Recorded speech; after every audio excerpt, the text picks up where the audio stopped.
Innal hamdalillah nahmaduhu wa nasta'inuhu wa nastaghfiruh wa na'udzu billahi min syururi anfusina wa sayyiati a'malina may yahdihillahu fala mudhillalah wa may yudlil falan tajida lahu waliyyan mursyida. Asyhadu an la ilaha illallah wahdahu la syarikalah wa anna Muhammadan abduhu wa rasuluh alladzi la nabiyya ba'dahu amma ba'du. Alhamdulillah atas inayah irada Allah subhanahu wa ta'ala kita diperkenankan kembali untuk bertatap muka setelah waktu yang entah sekian lama mungkin, karena pernah sebelumnya ya kesini. Hanya qadarullah baru kesempatan kali ini ana bisa diizinkan kembali untuk dipertemukan dengan calon-calon surganya Allah subhanahu wa ta'ala. Amin ya rabbal alamin. Pada kesempatan kali ini insyaallah ada beberapa hal yang akan kita pelajari bersama, khususnya terkait dengan amalan-amalan, hal-hal yang penting untuk kita perhatikan di bulan Dzulhijjah. Disebut beberapa di judul karena memang ini hanya sebagian saja. Oleh karenanya dengan bahasa yang cukup merendah kita sebut hanya beberapa hal saja. Kandatipun jika kita lihat berdasarkan keseluruhan ya amal-amal yang terdapat di bulan Dzulhijjah, nanti insyaallah akan banyak sekali. Bahkan nanti diantaranya ada yang tidak termasuk di sini yang berkaitan dengan ayyamut tasyrik ya. Insyaallah di sini tidak akan panjang lebar, hanya bisa kita bahas sedikit-sedikit saja.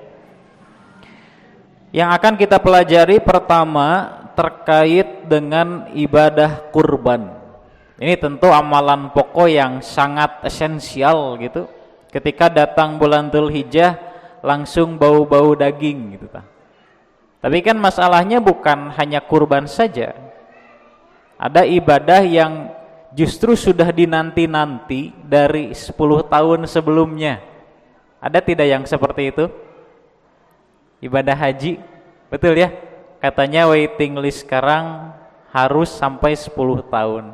Walau alam, ini yang daftar apakah benar seperti demikian? Karena anak sendiri belum ya, belum mendaftar, pergi juga belum gitu. Mungkin haji dan hajah di sini yang lebih tahu.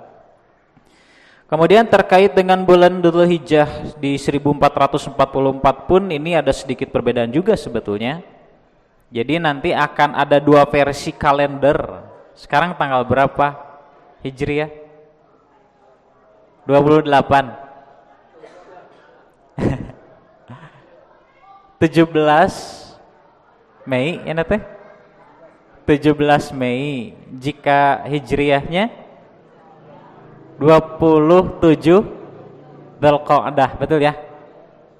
Nah nanti umur bulan Dzulhijjah itu akan 29 atau digenapkan lagi seperti sabda Nabi di bulan Ramadan kan, fa in gumma alaikum fa akmilul iddata 30. Bulan mana saja sebetulnya, bukan hanya bulan Ramadan, ketika ada gumun terhalang baik nanti dengan awan atau cuaca yang kurang mendukung menjadi gelap sampai hilal mustahil terlihat, berarti kan konsekuensinya harus digenapkan jadi 30. Nah sudah ada dua kalender yang ana lihat. Satu kalender yang hanya 29 hari, alhasil tanggal 1 Dzulhijjahnya berarti hari Senin. Betul ya? Karena umurnya 29. Tapi jika umur Dzulhijjah adalah Selasa yang digenapkan Dzulqa'dahnya jadi 30, ya berarti hari Selasa kan. Makanya mudah-mudahan katanya ya informasinya tanggal 18 nanti akan ada sidang isbat. Karena yang kita lihat sebetulnya bukan semata-mata tanggal 1-nya, tapi nanti 9, betul kan? Tanggal 9 Dzulhijjah, kemudian tanggal 10 hari ngagule tengke hari naon. Nah, itu masalahnya di sana juga. Kemudian bagi sebagian kaum muslimin memang ada yang beranggapan mulai saum itu dari tanggal 1. Ada ya yang kita lihat dan insyaallah akan kita kaji hadis yang sahih dan sharih, itu saum Arafah yang bertepatan dengan tanggal 9 Dzulhijjah. Tapi nanti akan ada hadis-hadis yang menjelaskan bahwa ini amaliyah Nabi Shallallahu Alaihi Wasallam. Beliau saum mulai dari tanggal 1. Nanti insya Allah kita simak hadis-hadisnya seperti apa. Adapun terkait dengan ketepatan dan jatuhnya tanggal 1 Dzulhijjah itu hari Senin atau Selasa, ya kita tunggu bersama-sama saja ya. Seperti apa? Barangkali nanti dari keputusan di PP Pusat, kemudian kita lihat sebagai komparasi juga nanti di pemerintah akan seperti apa, dan ini akan menunjukkan kapan kita harus mulai jaga-jaga. Kemudian nanti insya Allah hal yang akan kita kaji ini terkait dengan pelaksanaan haji ya, karena tentu ini yang sudah dinanti-nanti. Ada jamaah al-haq yang sedang di sana sekarang? Oh, baru mau berangkat ya. Kita doakan mudah-mudahan diberi keselamatan, kesehatan, senantiasa dalam naungan dan perlindungan Allah Subhanahu wa taala, dan tentunya pulang lagi ke Bandung ya, ke tempatnya dengan membawa predikat hajjan mabruron. Itu yang paling istimewa sekali. Kemudian insyaallah yang akan kita kaji juga terkait dengan disyariatkannya saum Arafah. Dan nanti mulai dari sinilah kita ada perbandingan dengan hadis-hadis lain yang berkaitan dengan saumnya Nabi selain hanya tanggal 9. Nah, nanti kita coba bandingkan dengan hadis yang semisal.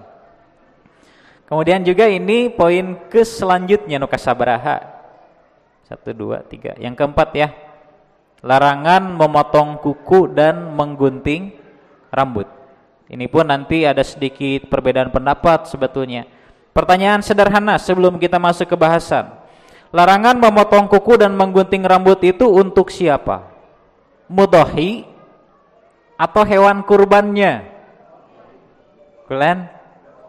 Mudhahi itu kan yang berkurban ya. Larangan ini berlaku untuk yang berkurban atau yang dikurbankan?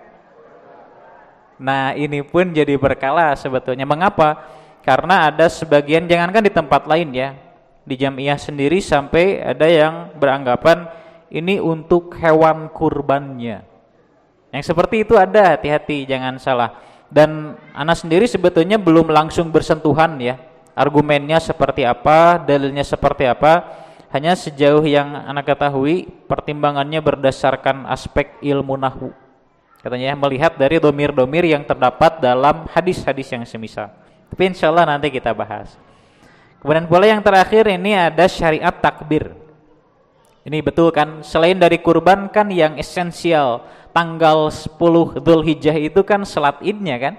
Justru ada idain, yakni Idul Fitri dan Idul Adha. Itu yang sangat pokok sekali. Kiranya sayang jika ternyata hanya semangat kurban tapi Idul Adhanya terlewat. Itu kan sayang. Walaupun terkait dengan hukumnya memang tidak ada yang bobotnya sampai ke wajib. Antara dua ulama itu, pertama menghukumi sholat Idul Adha itu dengan sunnah, mustahab, dianjurkan. Yang kedua sunnah muakkadah. Jika sunnah yang tanpa muakkadah berarti ya sebatas sunnah saja, tidak ada penekanan lebih. Tapi jika sunnah muakkadah ini ibadah yang jika ditinggalkan sayangnya itu sangat disayangkan sekali. Lebar nate pisan kalau kata orang Sunda. Makanya ada penekanan muakkadah. Tapi insya Allah kita kaji ya. Nah, selain daripada sholat Idnya kan ada takbirnya. Masalahnya bisa tidak jika kita bertakbir mulai dari tanggal 1 Dzulhijjah. Jika takbir pada takbiran Idul Adha sudah terbiasa ya. Insyaallah kita senantiasa bertakbir. Kita keluar setelah sholat subuh menuju mushola, kemudian kita bertakbiran. Ketika imam akan naik untuk melaksanakan sholat, kemudian berkhutbah, dan kita kan sudah selesai. Belum lagi nanti ada hadis-hadis yang menjelaskan itu berlanjut sampai ayyamut tasyrik. Hadirin ikhwati iman yang dirahmati oleh Allah Subhanahu wa taala, dari beberapa poin ini kita coba, karena di sini ada beberapa ayat ya. Pertama dalam Quran surah Al-Hajj, itu di keterangan pertama yang cukup panjang. Ayatnya ke-36 dan ke-37. Kemudian yang kedua tentang syariat menunaikan haji, ini dalam Quran surah Ali Imran ayat 97. Kita coba baca dulu, mudah-mudahan jadi tambahan pahala bagi kita. Mau baca yang mana? Yang pendek sesuai dengan kesukaan kita atau yang agak panjang? Kita baca yang kedua dulu ya. Quran surah Ali Imran. A'udzu billahi minasy syaithanir rajim.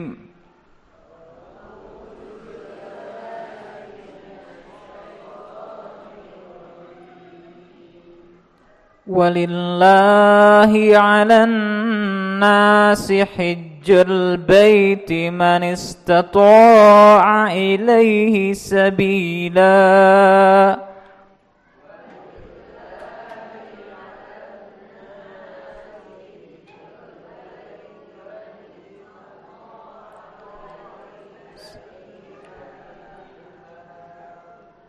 Wa man kafara fa innallaha ghaniyyun 'anil 'alamin.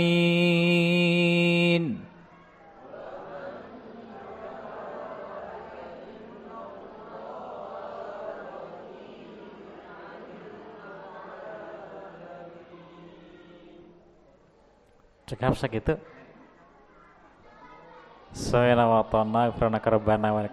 Cukup ya. Mudah-mudahan kendati pun hanya beberapa huruf saja, tapi ini insya Allah jadi tambahan pahala bagi kita di yaumul qiyamah. Dan bahkan berkaca kepada sabda Nabi SAW, al-hasanah bi asyri amthaliha. Mudah-mudahan satu huruf pun sebanding semisal dengan 10 kali lipat. Amin ya rabbal alamin.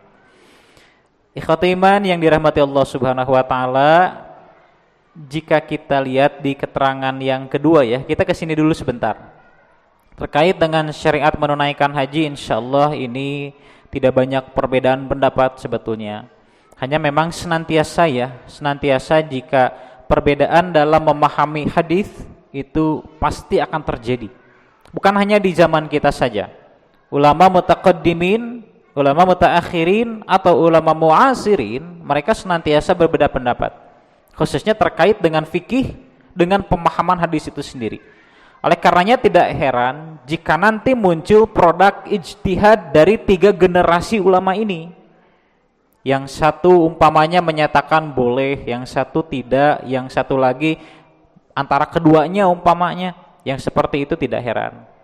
Dalam urusan haji pun termasuk ada beberapa hal yang diperselisihkan oleh para ulama. Walaupun ala kulli hal ya, secara keumuman hampir tidak ditemukan banyak masalah. Lain hanya seperti sholat kan, ibadah yaumiyah yang terus kita kerjakan dan Nabi SAW kerjakan sehari 5 kali, yang pasti pelaksanaannya bisa variatif. Tapi jika haji, karena ini memang tidak banyak dilaksanakan, bahkan langsung dinamai dengan haji wada kan, makanya secara pelaksanaan tidak banyak, tapi tetap saja timbul masalah. Di sini firman Allah Subhanahu wa taala kita yakini sebagai payung hukum dari adanya syariat haji itu sendiri. Dan dimulai dengan ungkapan walillahi 'alan nasi. Di sini ada titik-titik sedikit ya, karena memang ini adalah pertengahan ayat. Jika dilihat dari ayatnya langsung ya, barangkali ada yang bawa Al-Qur'an. Kemudian ayat sebelumnya atau keterangan sebelumnya sedang membahas tentang jaminan keamanan dari Allah Subhanahu wa taala bagi yang memasuki Mekah. Nah, kemudian masuk ke dalam penggalan ayat ini, walillahi 'alan nasi hijjul bait man istata'a ilaihi sabila. Jika kita urut berdasarkan siyaqul kalam yang umum, sebetulnya urutannya wahijjul baiti 'alan nasi lillahi. Nah, kemudian nanti dari perspektif ilmu nuhat atau nahwiyah, ada yang ditakhir, ada yang ditakdim. Ada kalimat yang diakhirkan, kemudian dengan sengaja dikedepankan. Jika urutan yang normalnya, yang biasanya kan tadi wahijjul baiti 'alan nasi lillahi. Tapi kenapa lillahi-nya dikedepankan? Para ulama sepakat ini namanya lil hasyr. Lil hasyr itu maksudnya adalah pembatasan. Makanya disebut karena Allah lah bagi manusia menunaikan haji bagi orang yang berkemampuan untuk melaksanakannya. Ini jadi catatan yang sangat mutlak di kalangan para ulama. Hati-hati ketika seseorang melaksanakan haji, jangan sampai haji yang ditunaikan bukan karena walillahi. Makanya kan bagi kita sebagai orang Indonesia melaksanakan haji itu kan butuh biaya ya. Sabaraha ayeuna biaya teh? Kuhan? 52. Subhanallahnya. Mirah segitu. Murah. Sangat mahal sekali ya.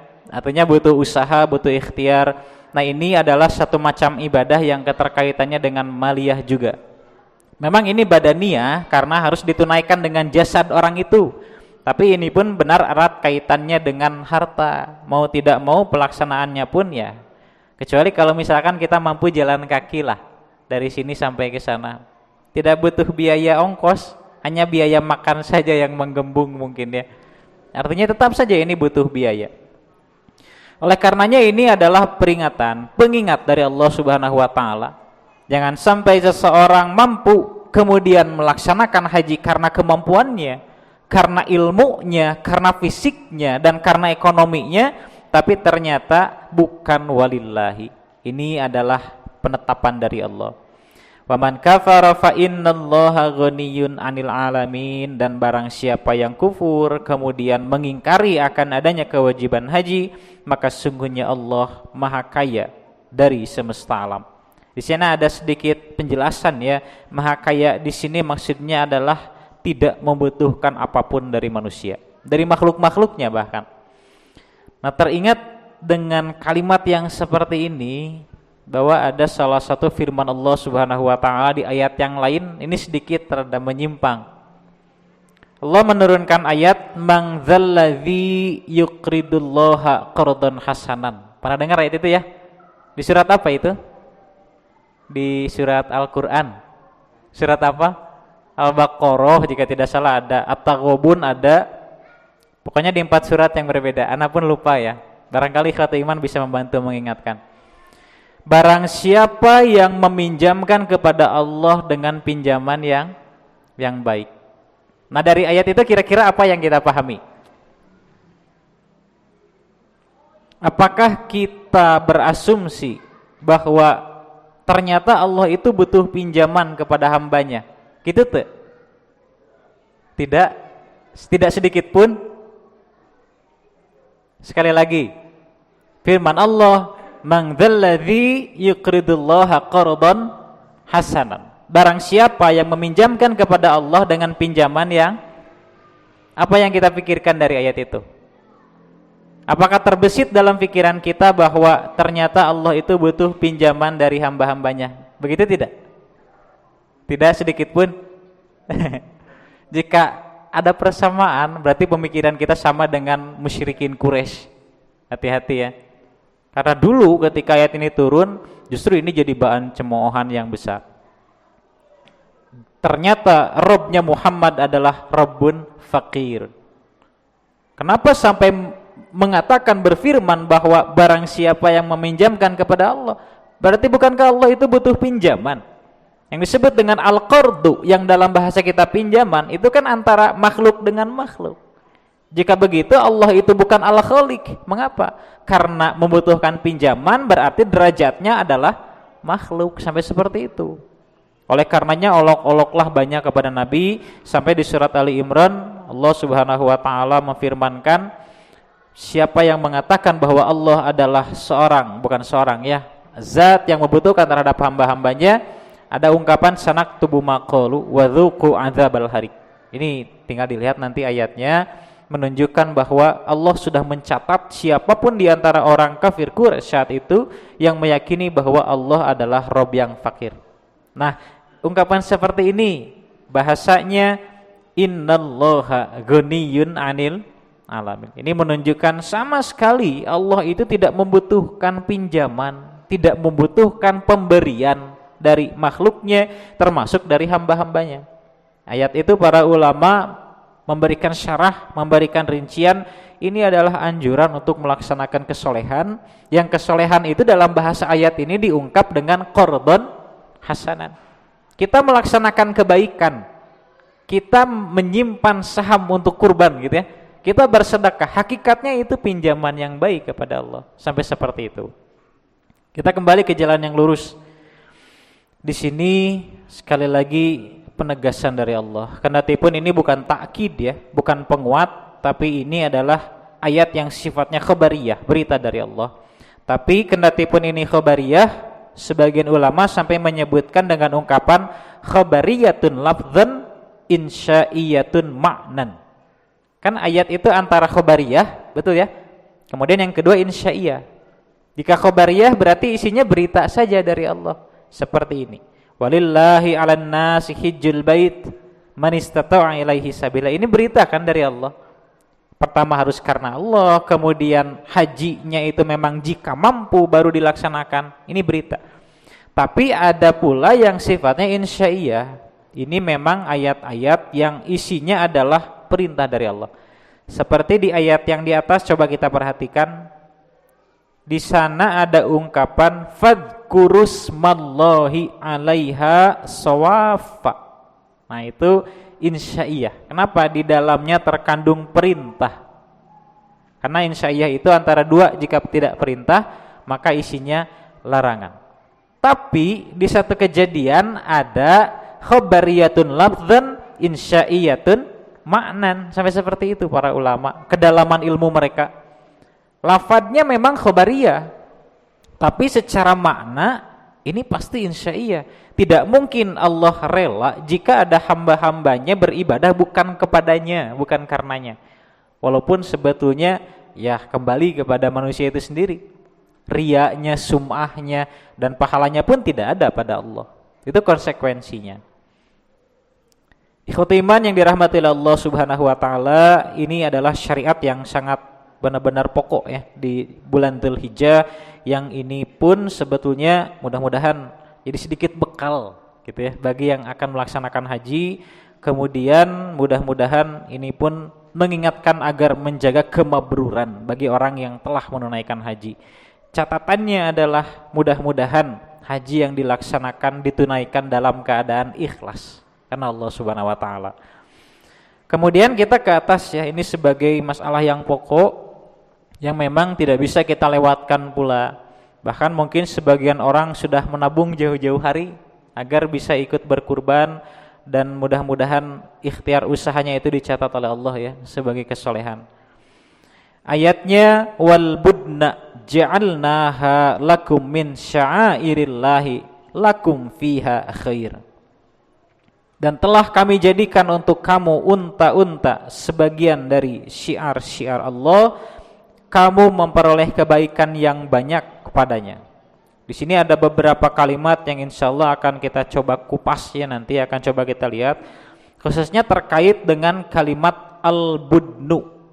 Al-budnu sebagian menyebut dengan ungkapan al-badanah. Ini hewan yang dalam bahasa ayatnya diungkap dengan sebutan unta. Tapi nanti ada tidak hewan lain yang masuk dalam kategori badanah?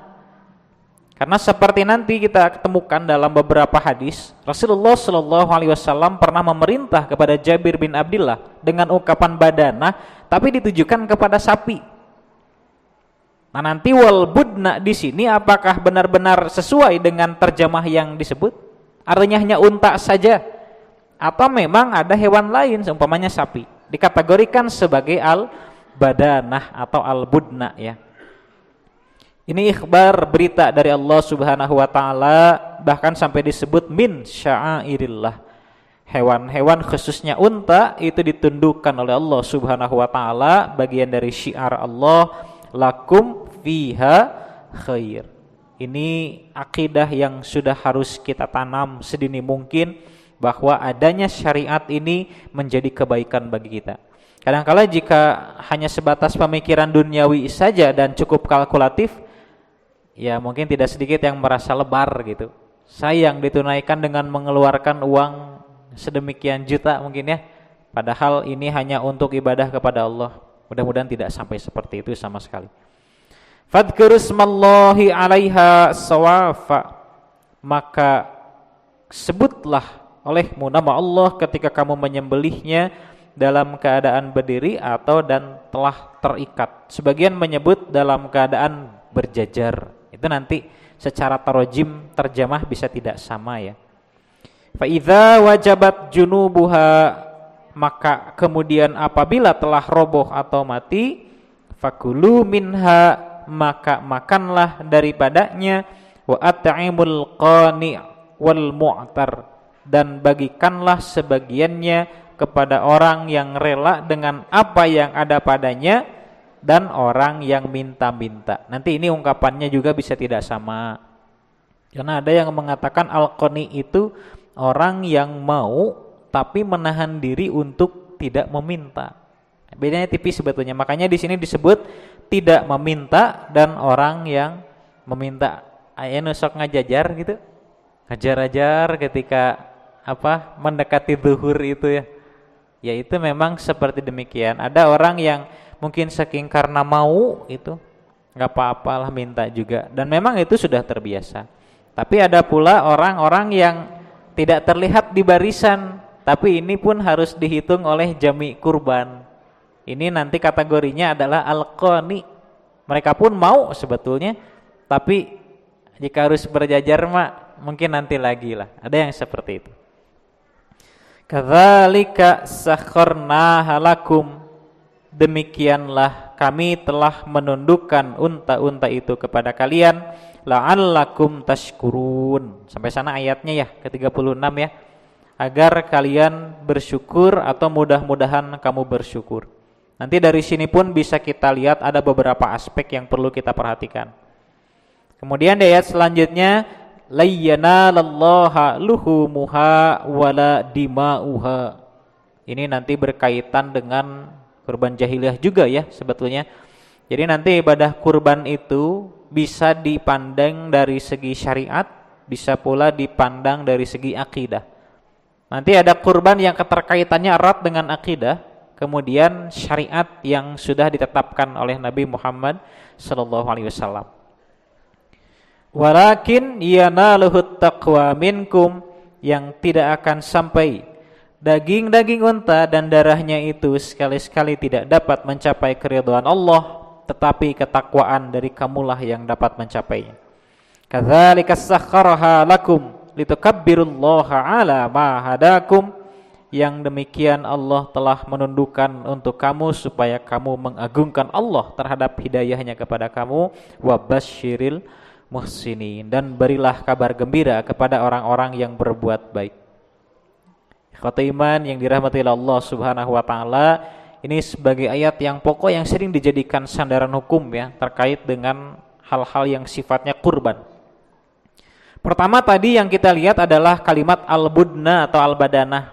Jadi memang tidak ada hewan lain, ini berdasarkan apa yang telah kami lihat sampai saat ini ya. Pertama, bahasa al-badanah atau al-budna di sini ditujukan hanya untuk dua jenis hewan yang tadi. Memang secara ayat di sini disebutkan untuk unta saja. Tapi ternyata dengan peristiwa perintah dari Nabi SAW kepada Jabir bin Abdullah dengan ungkapan badanah, ternyata ditujukan kepada sapi juga.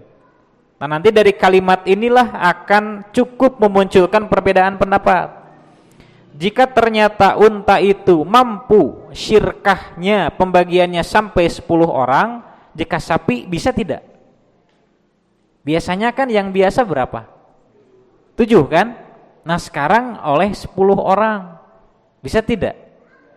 Ini pun sebetulnya perlu dibicarakan. Mengapa demikian? Karena sapi pun sudah dikategorikan sebagai al-badanah atau al-budna.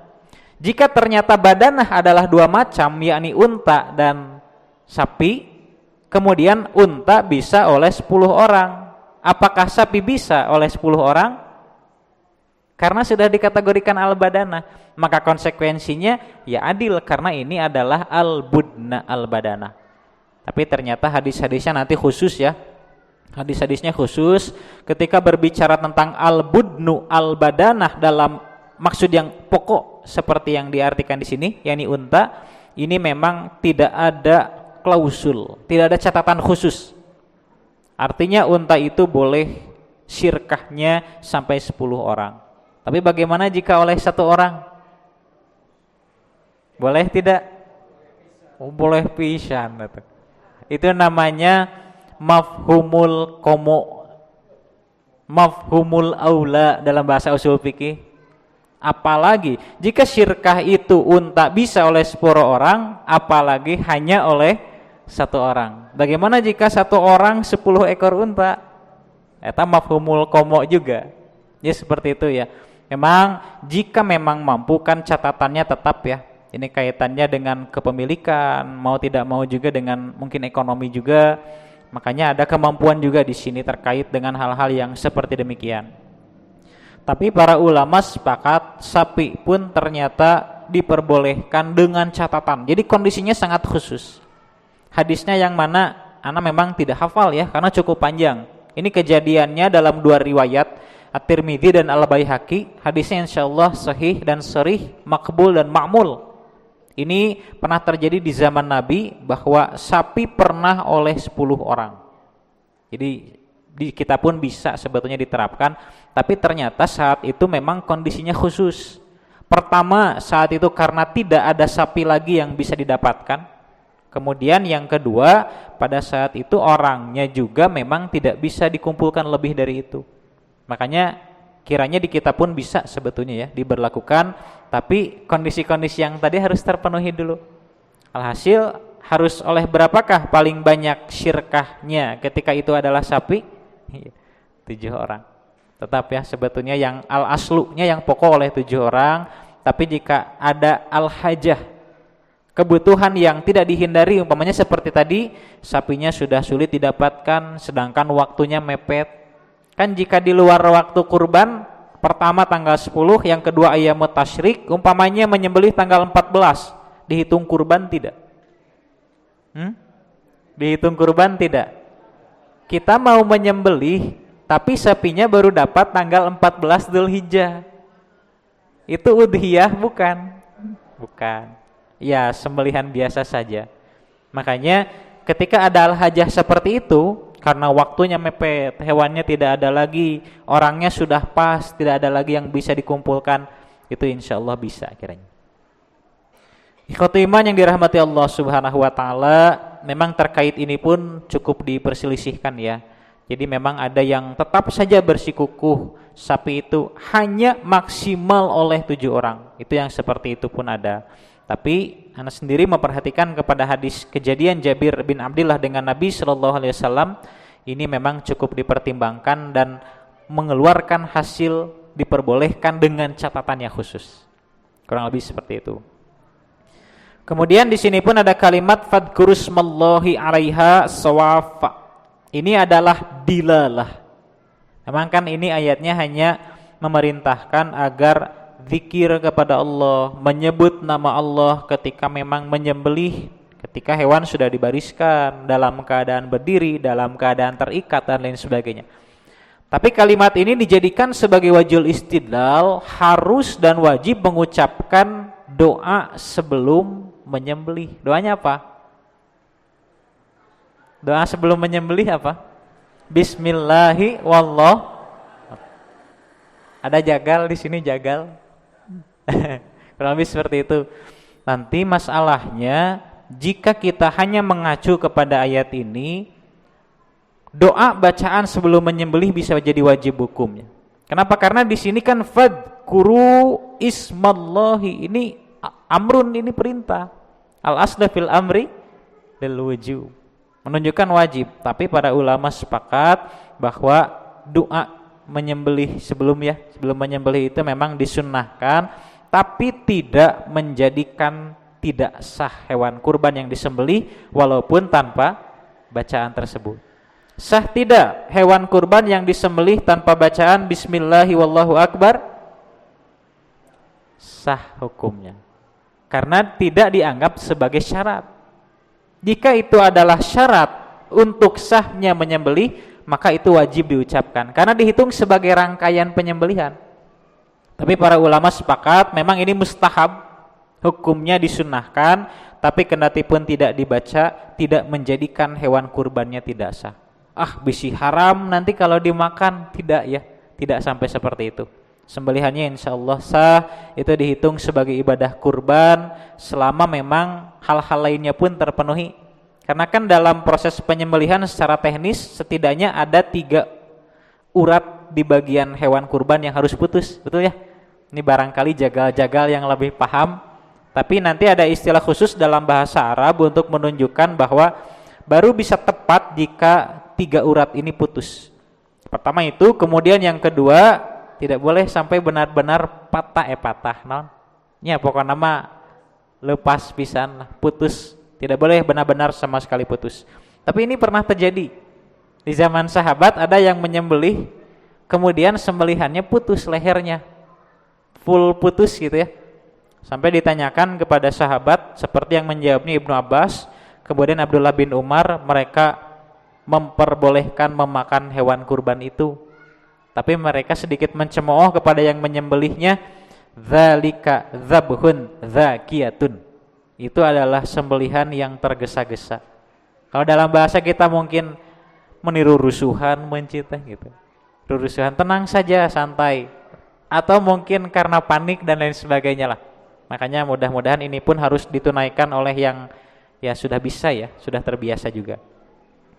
Tapi dari keterangan ini memang bisa ya dicantolkan sebagai dalil bahwa dianjurkan untuk mengucapkan doa yang tadi ya, bacaan bismillahi wallahu akbar sebelum menyembelih hewan kurban, tapi secara bobot hukum itu sudah bukan wajib. Jadi kami sendiri berpemahaman bahwa hukumnya tidak wajib, disunahkan. Yang kedua, ini tidak mempengaruhi sah dan tidak sahnya hewan yang disembelih. Karena di sebagian tempat, mohon maaf ya, Anda pernah mendengar bahasa tidak mau makan hewan kurban yang disembelih orang itu. Kenapa? Karena dia belum mencapai makom tertentu. Karena dia tidak berdoa dengan doa yang biasa dilakukan. Sampai seperti itu. Padahal ternyata memang masih sah untuk dimakan. Kemudian hewan tersebut pun halal hukumnya ya. Fa idza wajabat junubuha fakulu minha wa atimul qani wal mu'tar. Ini di sini dua hukum yang bisa kita dapatkan. Pertama, boleh tidak kita memakan daging atau yang lainnya ya dari hewan kurban kita sendiri? Boleh tidak? Kurbani, kemudian dia menyembelih hewan kurbannya.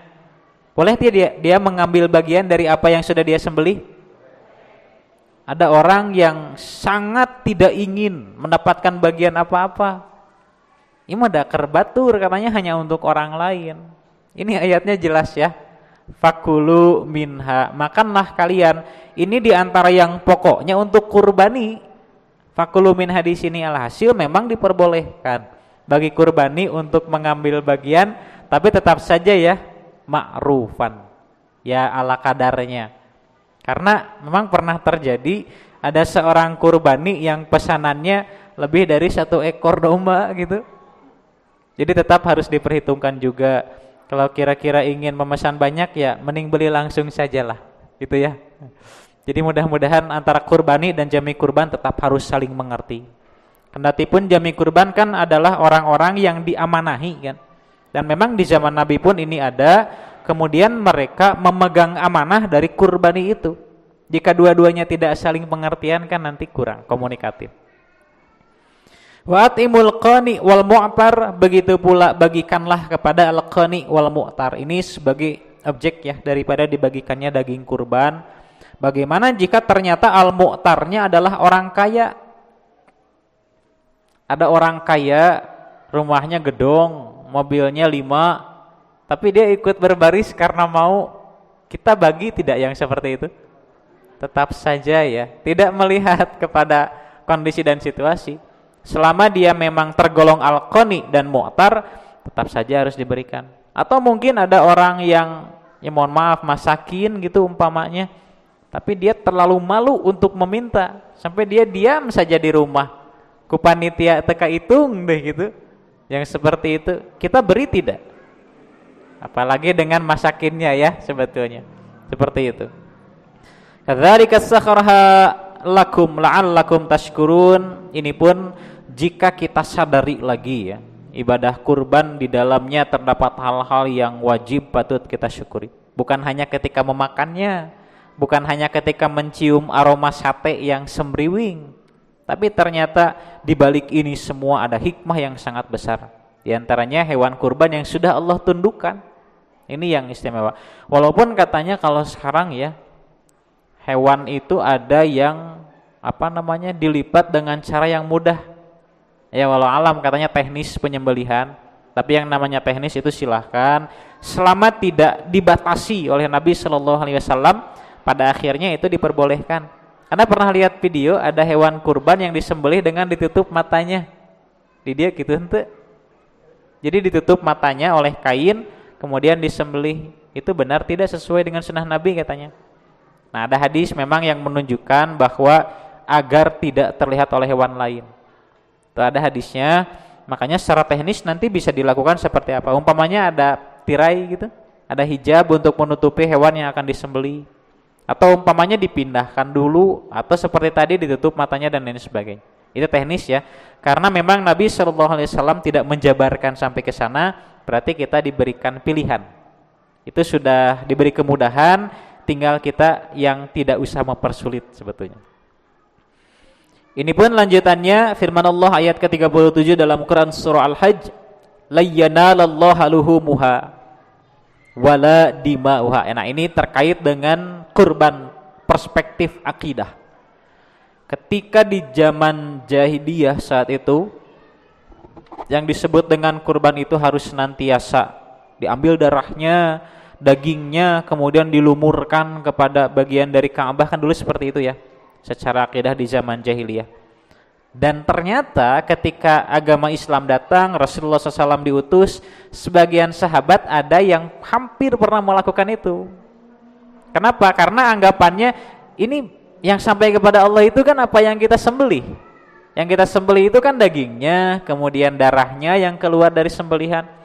Hampir dilakukan oleh sahabat, tapi kemudian turun ayat ini dan ini meluruskan akidah para sahabat.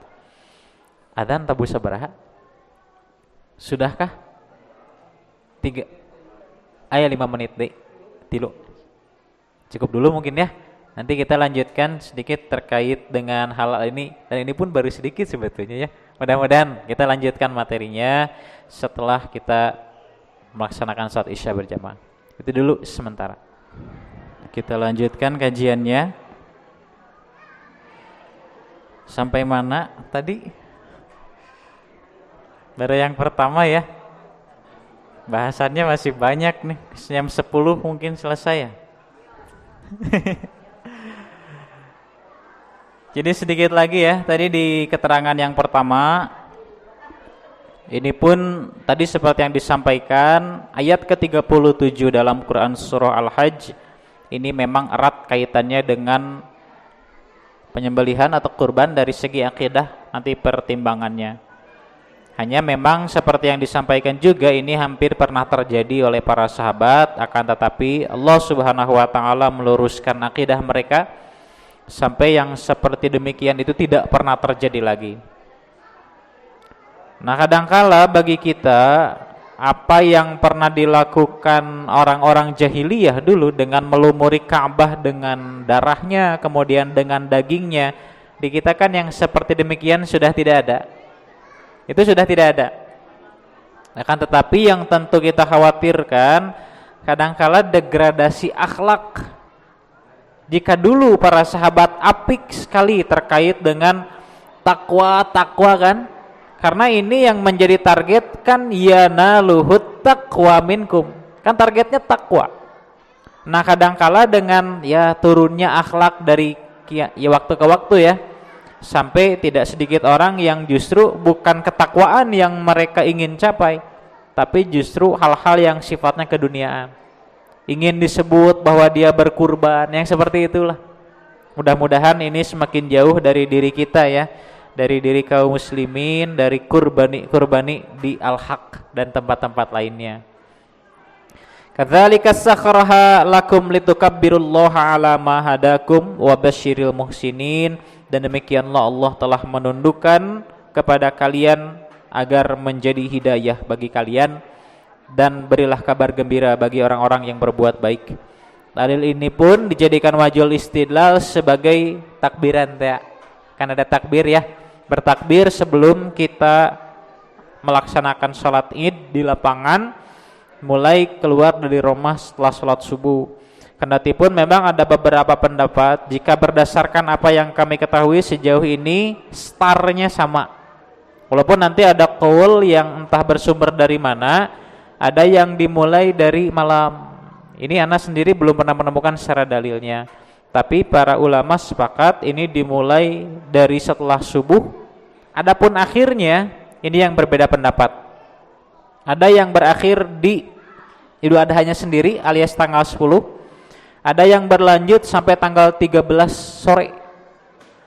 Ini memang ada perbedaan pendapat, tapi nanti silahkan ya bisa kita perhatikan dari berbagai macam pertimbangan. Hanya ini sedikit informasi saja, bukan iklan juga sebetulnya. Karena sendiri kan sampai saat ini diberi amanah untuk mengajar beberapa kelas ya di pesantren Tadwil Wasiyah di Gemuruh di Bandung, dan sampai sekarang pun dengan rekan-rekan santri mengelola channel YouTube. Di sana insya Allah nanti sudah ada hal-hal yang berkaitan dengan kurban secara hukum ya. Nanti yang sudah dibahas itu diantaranya bagaimana jika hewan yang dikurbankan itu adalah hewan yang cacat. Kemudian kriteria cacat yang dilarang oleh hadis, itu kan ada hadisnya. Jadi tidak semena-mena cacat, tapi cacat yang ada kriterianya, dan kriterianya disebut langsung di hadis. Kemudian bagaimana nanti jika hewan yang dikurbankan seperti unta, sapi, kambing dan lain sebagainya, kemudian kulitnya dijual panitia. Seperti itu sudah ada masalahnya, tinggal nanti dilihat saja ya barangkali di videonya. Nama channelnya Tahdzibul Wasiyah. Jadi barangkali ingin melihat, yang kita lihat sebetulnya bukan hukum pokoknya ya, tapi yang mahal itu adalah metodologi menyimpulkan hukumnya. Barangkali bisa jadi pertimbangan. Kita lanjutkan di poin yang ketiga terkait dengan melaksanakan saum Arafah atau disyariatkannya saum Arafah. Ini insya Allah sebetulnya hanya satu dari sekian banyak redaksi ya daripada disunnahkannya saum Arafah.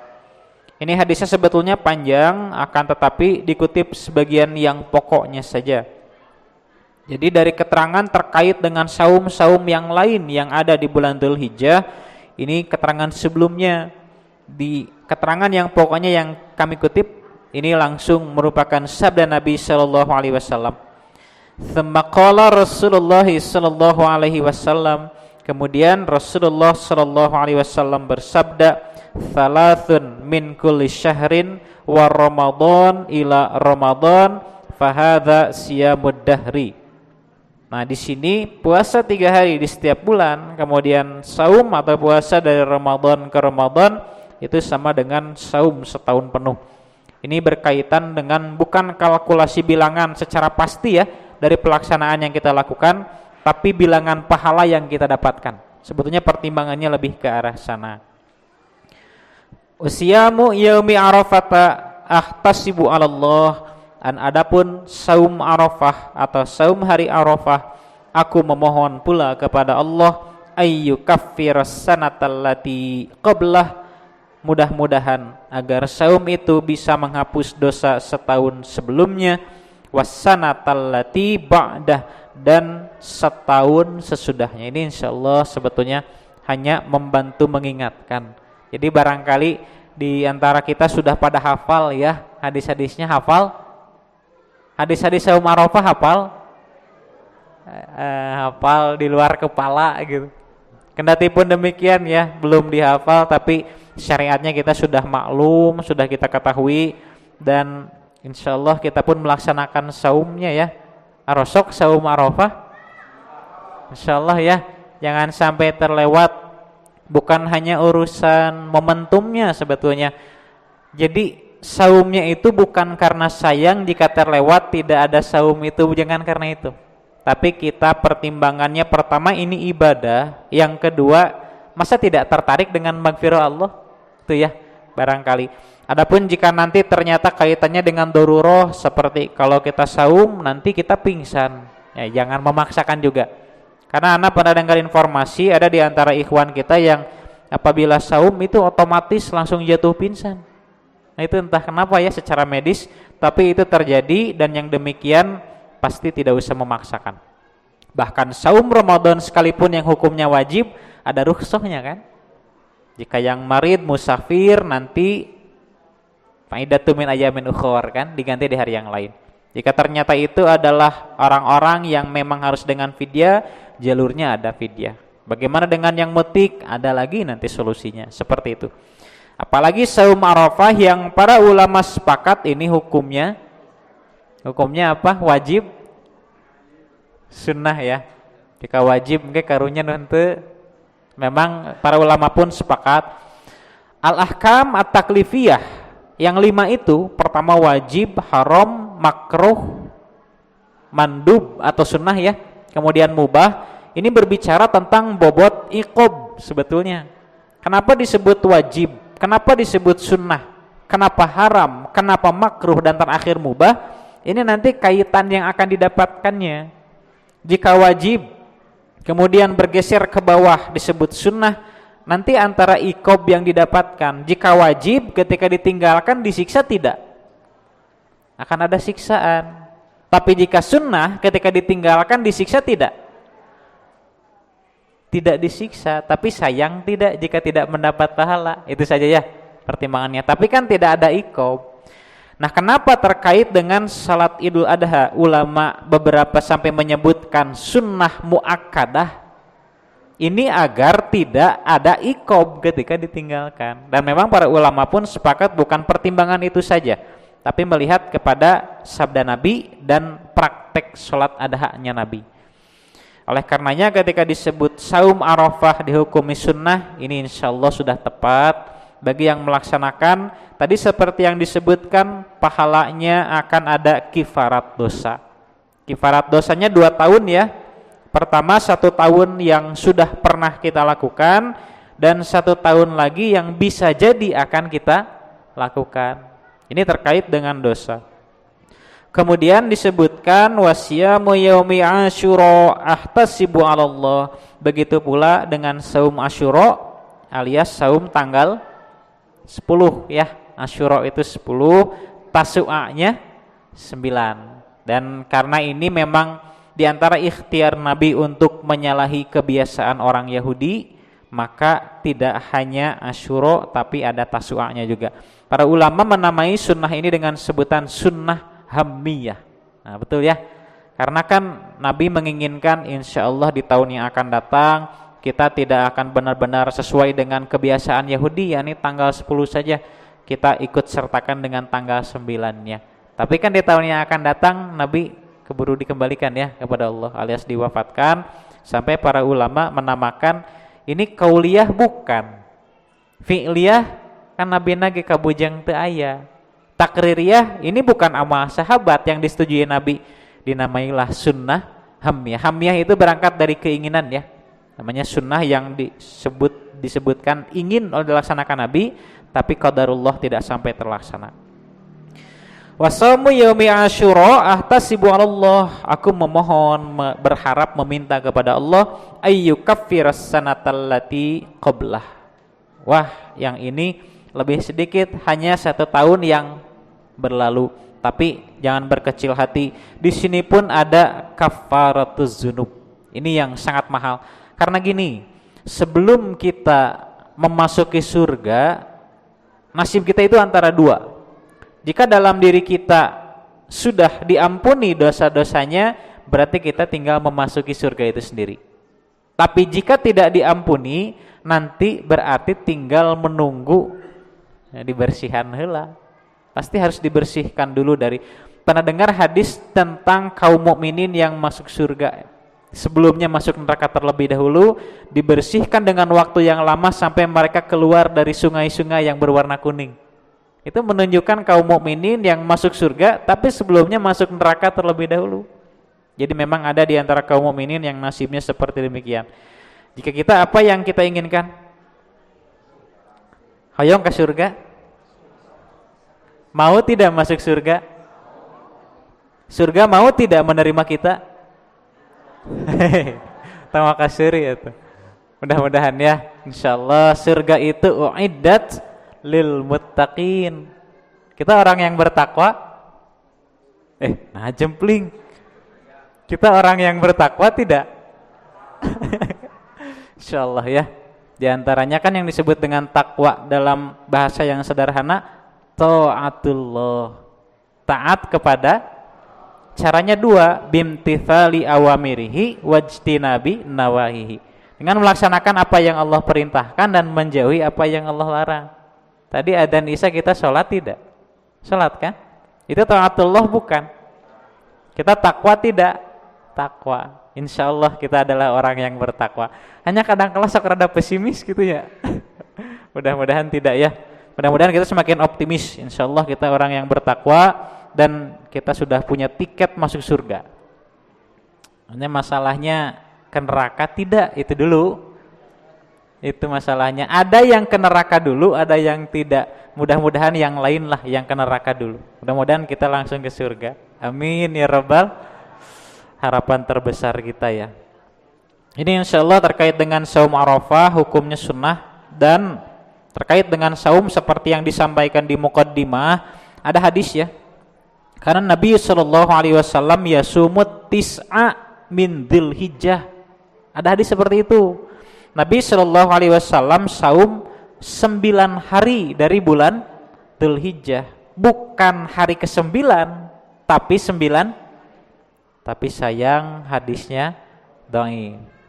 Jadi memang barangkali ikhwati iman ada yang pernah membaca atau bisa jadi pernah mengamalkan, yaitu sayang sekali ya hadis-hadisnya dhaif karena memang kendatipun yang anak temukan itu setidaknya ada 4 sampai 5 jalur. Imam Ahmad, kemudian At-Tabrani, Ad-Daruqutni, Musnad Abu Ya'la, mereka meriwayatkan tapi tidak ada satupun yang lepas dari kecacatan. Alhasil yang kita lakukan dan sahih serta pasti sahihnya adalah saum Arafah saja, tanggal di bulan Dzulhijjah ya. Apakah ada saum sunnah lain selain dari saum Arafah di bulan Dzulhijjah? Ada tidak? Tidak ada? Yakin Bu? Senin Kemis ada tidak? Tetap ada. Wah, ada Dzulhijjah mah identik dengan saum Arafah. Jadi we kedul Senin Kemisna kerma asal nage kedul, ya jangan seperti itu juga. Jadi saum-saum sunnah yang lain masih tetap berlaku ya. Ayyamul bid bagi yang biasa saum Daud bisa dilanjut, kemudian saum Senin Kemis pun bisa. Kemudian tanggal 9-nya ini ada saum Arafah. Ini yang istimewa. Kemudian kita lanjutkan kepada keterangan selanjutnya, ini terkait dengan larangan memotong kuku dan menggunting rambut. Ini satu di antara hadisnya. Secara syajaratul isnad atau pohon sanad dan jalur periwayatan ini banyak sekali. Hanya di antara yang dicantumkan ini yang benar diyakini kesahihannya ya. Ini hadis riwayat Imam Muslim, yang lain pun banyak meriwayatkan. Ashabus Sunan, Ashabul Masanid, Ashabus Sunan seperti Sunan At-Tirmidzi, An-Nasai, Ibnu Majah ikut meriwayatkan. Kemudian Ashabul Masanid, Musnad Abu Ya'la pun sama. Ahmad bin Hanbal ikut meriwayatkan, tapi yang dicantumkan satu saja.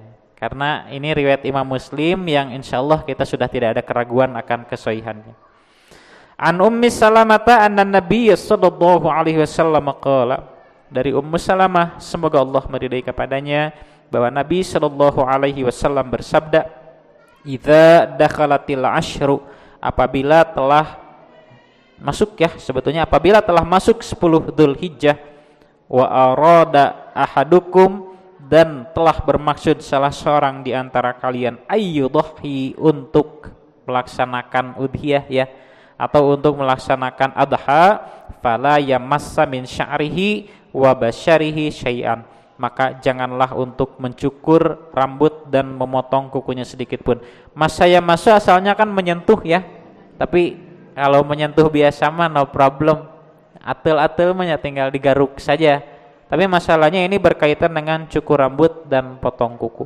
Jadi bagi ikhwatu iman yang memang sudah, kalau sekarang mungkin sudah memberikan saham gitu ya kepada jami kurban, hati-hati nanti tanggal 1 sudah mulai jangan mencukur rambut, kemudian tidak memotong kuku. Ini yang perlu diperhatikan.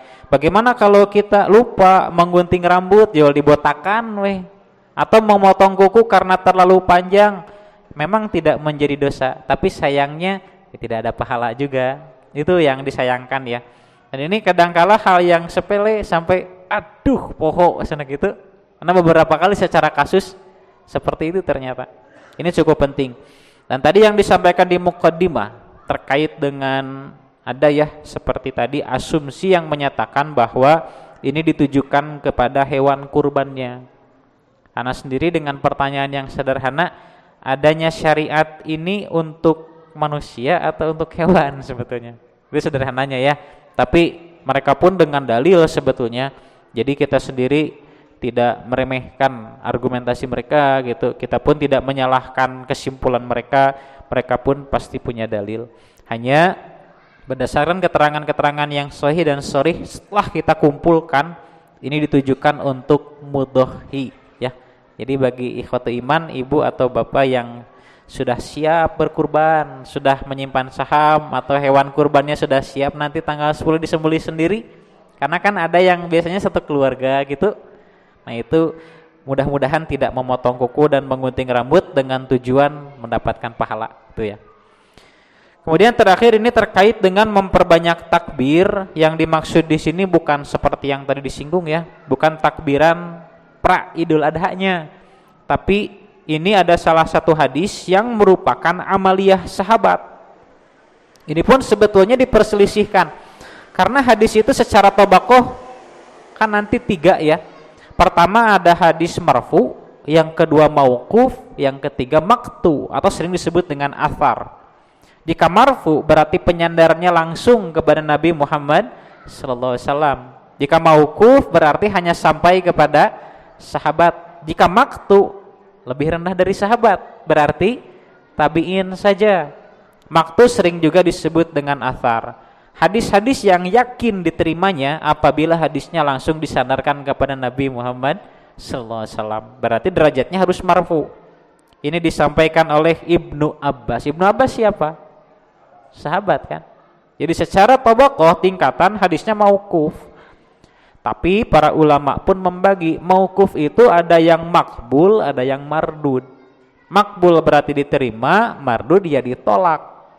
Hadis mauquf bisa diterima bila mauquf lafdzon marfu hukman. Nanti ada seperti itu. Apabila memang kan ini sampai kepada Ibnu Abbas ya, yang menyampaikannya Ibnu Abbas saja. Tapi jika Nabi menyetujui perbuatan sahabat ini, oh berarti marfu secara hukum bisa diterima. Nah terkait hal tersebut ini diperselisihkan oleh para ulama. Apakah hadis Ibnu Abbas termasuk amaliyah sahabat yang ini diketahui tidak oleh Nabi? Ada yang menyatakan ini memang masih periode Nabi Muhammad SAW. Tapi sebagian menyatakan ini amaliyah sahabat ketika sudah mulai masuk Khalifah Abu Bakar As-Siddiq. Tapi kita baca dulu hadisnya. Maqala Ibnu Abbas menyatakan wadhkurullaha fi ayyamin ma'lumat. Ini bisa dilihat ya, Quran surah Al-Hajj ayat ke-28. Jika tidak salah, bisi anak keliru khawatir. Dilihat lagi ayatnya ke-28, di sana ada firman Allah wadhkurullaha fi ayyamin ma'lumat. Nah, yang dimaksud dengan firman Allah yang itu adalah ayyamul ashri, 10 hari di bulan Dzulhijjah. Jadi menurut Ibnu Abbas ketika masuk tanggal 1 Dzulhijjah silahkan perbanyak takbir. Takbirnya seperti apa? Apakah Allahu Akbar hungkul, Allahu Akbar saja, atau takbir yang seperti kita lafalkan sebelum kita sholat Id? Ini pun sebetulnya cukup diperselisihkan juga. Betul yang tadi 28 ya? Quran surah Al-Hajj ayat 28. Betul tidak? Anak khawatir keliru nih. Jika salah diingatkan ya. Kemudian ayyamul ashri wal ayyamul ma'dudat, sedangkan kan dua disebut ayyam ma'lumat, ayyam ma'dudat, ada dua bahasa. Maklumat berarti hari-hari yang sudah diketahui. Adapun ayyam al-ma'dudat itu hari-hari berbilang yang maksudnya adalah ayyamut tasyriq. Betul ya? 28. Nah, di sana kan ada dua kalimat, ada ayyam maklumat, ada ayyamal ma'dudat. Betul ya? Jika ayyamal maklumat yang artinya hari-hari yang sudah diketahui, itu katanya tadi 10 hari pertama di bulan Dzulhijjah. Tapi jika yang dimaksud al-ayyam al-ma'dudat itu adalah ayyamut tasyrik, berarti tanggal 11, 12 dan 13. Nah, kata Ibnu Abbas bahwa zikir kepada Allah adalah pada 10 hari pertama di bulan Dzulhijjah plus, kan ayyamut tasyrik terhitung ya, karena tadi bahasanya al-ayyam al-ma'dudat. Wa kana Ibnu Umar wa Abu Hurairah, sedangkan Abdullah bin Umar begitu pula Abu Hurairah yakhrujani ila suqi fi ayyamil ashri, keduanya keluar menuju pasar pada hari-hari 10 tadi atau 10 hari pertama di bulan Dzulhijjah. Yukabbirani, keduanya bertakbir. Ini yang dimaksud dengan amaliyah sahabat. Karena memang Ana sendiri belum membaca ya, apakah Nabi bertakbir pada 10 hari pertama di bulan Dzulhijjah, ini belum didapati secara keterangan. Tapi ini ada amaliyah sahabat yang sebagian ulama menyebutkan marfu hukman, sampai kita dianjurkan untuk bertakbir. Karena memang belum didapati syarah ya, takbir yang dilafalkan oleh para sahabat itu lafalnya seperti lafal takbiran gitu, atau takbir ketika kita sholat kan Allahu Akbar kan, itu pun kan dihitung takbir. Makanya para ulama menyebutkan dengan lafal yang paling sederhana pun itu sudah dihitung sebagai wadhkurullah. Nah, di antara bentuk takbir yang diungkapkan atau di antara bentuk zikir ya yang dilakukan oleh Abdullah bin Umar dan Abu Hurairah adalah dengan bertakbir, bahkan ketika menuju pasar. Di sini ada yang suka ke pasar ya? Tukang ke pasar sadayana saya. Nah, ketika ke pasar pun gitu, bahkan Abdullah bin Umar dan Abu Hurairah dengan sengaja mereka bertakbir karena orang-orang mendengar. Di sini disebutkan wa yukabbirun nasu bitakbirihima, sampai orang-orang pun ikut bertakbir karena takbirnya Abdullah bin Umar dan Abu Hurairah. Terdengar tidak takbir kedua sahabat ini? Berarti terdengar kan? Jahar atau sir? Jahar. Oleh karenanya sampai ada ulama yang beranggapan jika yang zikir atau dengan cara takbir seperti ini itu adalah laki-laki, maka dianjurkan untuk dijaharkan. Sampai ada yang seperti itu. Kenapa? Karena ini adalah amaliyah Abdullah bin Umar dan Abu Hurairah. Mereka bertakbir, didengar oleh orang-orang di sekitar pasar, dan mereka pun ikut bertakbir. Ini insya Allah bisa kita amalkan ya. Walaupun nanti jangan heran akan ada pendapat lain yang membantah, itu senantiasa ada. Wa kabbara Muhammad bin Ali khalfan nafilati, bahkan Muhammad bin Ali pun bertakbir setelah melaksanakan salat yang hukumnya sunat. Misalkan kita salat rawatib dan ini masih terhitung 10 hari pertama di bulan Dzulhijjah. Hayang takbiran tinggal takbir saja. Itu boleh ya, itu disunahkan. Yang pokok sebetulnya berdasarkan ayat ke-28 tadi ya dalam Quran surat Al-Hajj, itu zikirnya. Takbir adalah satu di antara bentuk zikir. Apakah zikir hanya dengan takbir? Tidak. Banyak lafal yang lain, caranya pun bukan dengan verbal saja kan. Ketika kita melakukan ketaatan yang lain itu zikir kita. Zikir bisa dilaksanakan dengan berdiri, duduk, berbaring pun kita bisa zikir, betul ya? Makanya ini dengan bahasa yang umum, hanya memang belum didapati keterangan ada waktu yang khusus. Zikirnya harus dengan bacaan anu sekian kali di tempat anu, nah itu yang belum ditemukan. Hadirin ikhwatul iman yang dirahmati Allah Subhanahu wa taala, itu saja ya kiranya yang bisa disampaikan pada kesempatan kali ini. Sebetulnya terkait dengan hal-hal yang sifatnya kurban. Jadi kami di Pesantren Tatibul Wasiyah pernah menyusun satu buletin. Di sana kurang lebih sekitar 30 subpoin terkait dengan kurban. Jadi jika dibuka pertanyaan di sini kiranya mau selesai gitu. Kenapa demikian, banyak poin yang dibahas. Jadi mudah-mudahan dengan keterangan yang tadi saja sudah ada sedikit ilmu ya bagi kita semua. Dan lebih daripada itu, seperti yang disampaikan di mukadimah, mudah-mudahan amalan-amalan yang tadi kita bahas bersama, kita ingatkan bersama, ini mengingatkan kita bahwa amalan-amalan ini sebentar lagi akan kita laksanakan. Mudah-mudahan Allah Subhanahu wa taala senantiasa memberikan kesehatan kepada kita sampai kesalehan-kesalehan yang ini khususnya bisa kita laksanakan pada waktunya. Amin ya rabbal alamin. Mohon maaf atas segala kesalahan ataupun kekurangan. Aqulu qouli hadza wa astaghfirullah li wa lakum. Asykuru lakum ala timamikum wa astaghfiru minkum. Rabbana atina fid dunya hasanah wa fil akhirati hasanah wa qina adzabannar. Wassalamualaikum warahmatullahi wabarakatuh.